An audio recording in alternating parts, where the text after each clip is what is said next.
Bonjour Natalia. À la une, ce matin, les limites de l'accord franco-britannique sur l'immigration. Bonjour Nina, en effet c'est à la une de presque tous les journaux britanniques ce matin. Je vous en ai sélectionné quelques-uns, regardez. Ils titrent presque tous avec cette même expression, one in, one out.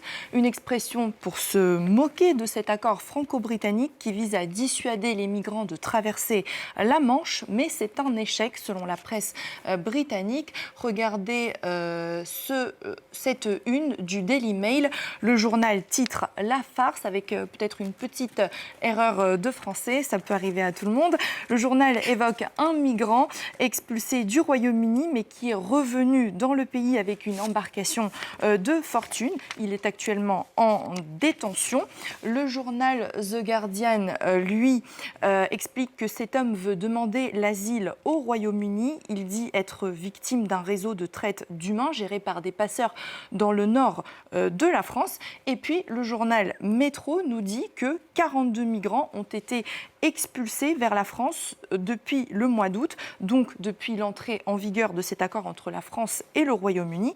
Mais sachez qu'en parallèle, 23 personnes ont été accueillies dans le pays. Pour le moment, en tout cas, le nombre de migrants qui arrivent au Royaume-Uni a légèrement augmenté par rapport à l'année dernière selon les médias britanniques, mais de très peu. Pour vous donner un chiffre, c'est près de 37 000 migrants qui sont arrivés cette année chez nos voisins les Anglais. Selon le ministre de l'Intérieur britannique, il faudrait renforcer au plus vite ce dispositif, je cite, en expulsant davantage de personnes présentes illégalement et en empêchant les migrants de traverser sur des petits bateaux. Natalia, autre sujet à la une ce matin, le secret des salaires qui se dissipe un peu. C'est exact. Si vous vous êtes déjà demandé combien gagnaient vos collègues ou vos patrons, ça ne devrait plus être un secret. C'est une directive de l'Union européenne qui sera transposée en France en tout cas et au niveau légal. Ça devrait obliger les entreprises à être transparentes sur leur politique de rémunération pour lutter notamment contre les inégalités liées au genre. Dans cet édito, toujours de la Croix, signé par le rédacteur en chef adjoint du journal, ce dernier se pose la question si c'est forcément une bonne chose, car cette transparence peut, je cite, générer des tensions à l'intérieur des entreprises. Mais cet édito souligne également qu'on aurait tort de négliger la question de l'équité, car cette directive pourrait avoir un impact et aider à réduire les disparités salariales entre les hommes et les femmes occupant des postes équivalents. Puis, dans un second temps, l'auteur explique que cette grande transparence doit, je cite, enclencher des débats nécessaires dans les entreprises sur les écarts de salaire et conclut avec cette phrase: est-il justifié qu'un chef d'entreprise du CAC 40 gagne 130 fois le salaire moyen de ses employés, citant là un rapport d'Oxfam publié en 2022. Bon, Natalia, vous nous parlez à présent de vin et de fromage, mais pas français.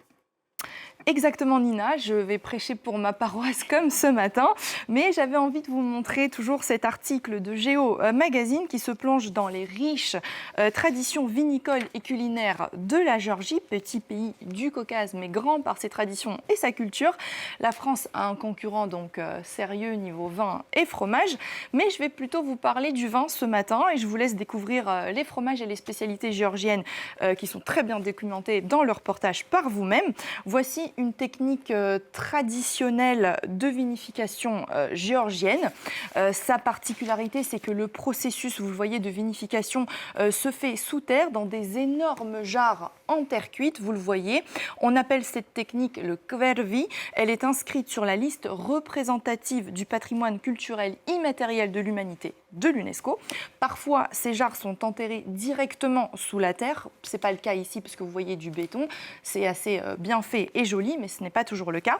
La particularité aussi du vin géorgien, c'est qu'il peut être fabriqué avec des fruits comme des mûres, donc pas uniquement du raisin. Enfin bref, voilà Nina, si ça vous a donné envie ce soir de faire un petit apéro avec un vin géorgien ou visiter le pays, j'ai un petit mot très utile qui peut vous servir. Gaumarjos, ça veut dire santé en géorgien, un peu compliqué à prononcer, mais il pourra vous servir. Là, c'est plutôt café, je pense qu'on a envie d'entendre à 9h45 heure de Paris. Je ne sais pas comment on dit café, Natalia. En tout cas, vous terminez avec un petit mot de sport. Exactement, j'allais vous dire, on dit rawa en géorgien pour dire café. Enfin bref, passons à la une du journal de l'équipe ce matin. Cette soirée frustrante pour les Olympiens. L'OM trébuche à Lisbonne et s'incline 2-1 face au Sporting en Ligue des Champions hier soir. Deuxième défaite pour le club qui les fait chuter dans le classement. Forcément, ils avaient pourtant ouvert le score, c'était bien parti, mais le match a complètement basculé après l'expulsion d'Emerson et son carton rouge. Les Marseillais se sont retrouvés à 10 et se sont pris 2 buts à la deuxième mi-temps. D'ailleurs, les joueurs marseillais ont dénoncé les décisions arbitrales après le match et ont remis en question le carton rouge forcément d'Emerson. L'entraîneur du club, Roberto De Zerbi, lui, a défendu son groupe, évoquant un arbitrage, je cite, en dessous du niveau. Natalia Audi Charia pour